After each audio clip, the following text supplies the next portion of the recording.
बिस्मिल्लाहिर्रहमानिर्रहीम। अस्सलामुअलैकुम वरहमतुल्लाहि वबरकातुहू। मुअज़्ज़ज़ सामईन किराम, आज की हमारी इस वीडियो में आप जानेंगे उन दो खुशकिस्मत ख़ानदानों के बारे में जिनमें से एक ख़ानदान के पास खाना काबा की चाबियाँ मौजूद हैं, जबकि दूसरे ख़ानदान की खुशकिस्मती ये है कि उनके पास रोज़ा रसूल की चाबियाँ मौजूद हैं। मुअज़्ज़ज़ दोस्तों, आज के दौर में हमारी सबसे बड़ी खुशकिस्मती ये है कि अल्लाह ताला के करम और उसके फजल से हमें हज और उम्रा की शहादत और रोज़ा रसूल सल्लल्लाहु अलैहि वसल्लम पर हाजिरी देने का शरफ हासिल हो जाए। जो लोग हज और उम्रा कर चुके हैं वो खाना काबा के गिर्द तवाफ और ग़िलाफ़े काबा को चूमने के लुत्फ़ को कभी नहीं भुला सकते। और फिर एक ऐसी जगह जहां से वापसी पर हर दिल दुखी और हर आंख अश्कबार हो जाती है, यकीनन सब्ज़ गुंबद और मदीना मुनव्वर से वापसी के सफ़र से कोई सफ़र ज़्यादा मुश्किल नहीं होता। लेकिन आज हम जानते हैं कि एक ऐसा ख़ानदान जो हुज़ूर सल्लल्लाहु तआला अलैहि वसल्लम के दौर से खाना काबा की देखभाल और उसकी सफाई के फ़राइज़ सरअंजाम दे रहा है, और नस्ल दर नस्ल खाना काबा और मकाम इब्राहिम की चाबियां भी उन्हीं के पास हैं। जब कभी खाना काबा की सफाई का वक्त आता है या फिर उम्मत मुसलमा यानी मुसलमान ममालिक के हुक्मरान और सिपासलार खाना काबा के अंदर जाना चाहते हैं तो उस वक्त खाना काबा के दरवाजे को खोला जाता है। फतह मक्का के बाद 8वीं सदी हिजरी को रसूल खुदा सल्लल्लाहु अलैहि वसल्लम ने उस्मान इब्न तलहा को बुलाकर खाना काबा की चाबियां उनके हवाले कर दी और उन्हें खुशखबरी दी थी कि क़यामत तक ये तुम्हारे खानदान में ही रहेंगी।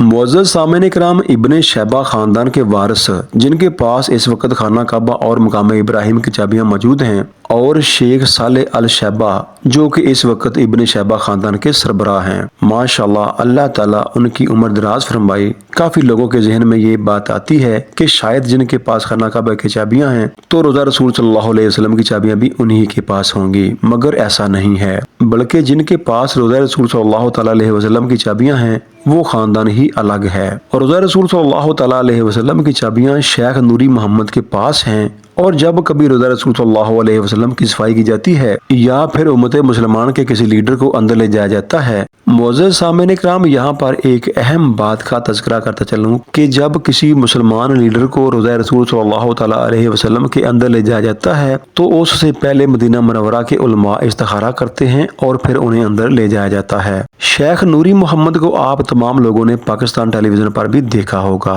क्योंकि ये कुछ अर्सा पहले पाकिस्तान का तफसीली दौरा करके जा चुके हैं। शेख नूरी मोहम्मद का ताल्लुक हबशा से है और बाज़ उलमा के मुताबिक उनके खानदान को रोज़ा रसूल सल्लल्लाहु अलैहि वसल्लम की ये खिदमत हज़रत अमीर माविया रज़ियल्लाहु तआला अन्हु ने अपने दौर में सौंपी थी। सुबहान अल्लाह, क्या खुशकिस्मती है और अल्लाह की क्या तकसीम है कि एक तरफ हम लोग हैं जो रोज़ा रसूल सल्लल्लाहु अलैहि वसल्लम पर हाजिरी देने और ग़िलाफ़े काबा को चूमने की तरब रखते हैं, और दूसरी तरफ अल्लाह ताला का इन दो खानदानों पर इतना बड़ा एहसान है कि एक खानदान को रोज़ा रसूल की देखभाल की जिम्मेदारी सौंप दी, जबकि दूसरे खानदान को खाना काबा की देखभाल की जिम्मेदारी सौंप दी। अल्लाह ताला से दुआ गो है कि अल्लाह ताला हर मुसलमान को हज और उम्र की शहादत नसीब फरमाए और रोज़ा रसूल सल्लल्लाहु अलैहि वसल्लम पर बार बार हाजिरी देने का शरफ नसीब फरमाए। आमीन सुम्मा आमीन या रब्बुल आलमीन। मुअज़्ज़ज़ दोस्तों, आज की वीडियो में बस इतना ही। मिलते हैं एक और अच्छी और मालूमाती वीडियो के साथ।